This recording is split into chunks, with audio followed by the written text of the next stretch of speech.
திறமையானவன் அனுபவமானவன் எப்பொழுதும் திறமையும் அனுபவமானவன் தான்.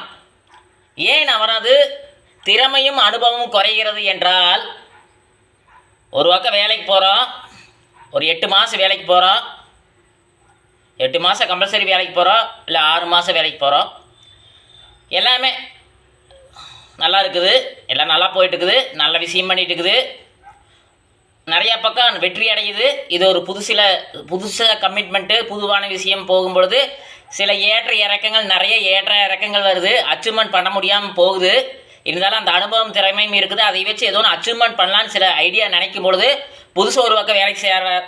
இந்த கடையில் இன்னொரு ஆளை சேர்த்துறாங்க வேலைக்கு. அந்த ஆள் வந்தோடனே கொஞ்சம் நல்லா பண்ணுறேன்.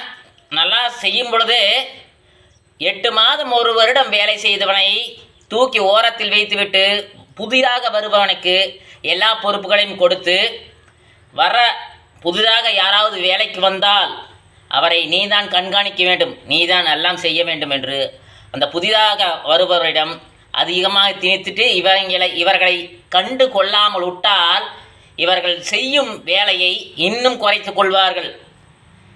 நம்மளுக்கு அவ்வளோதான் மரியாதையா? சரி, நம்ம இருக்கிற வழி இருக்கலாம், ஏன் அப்படி அச்சீவ்மெண்ட் பண்ணணும்?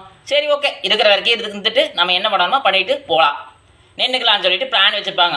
அதனால் திறமையும் அனுபவம் குறையாது.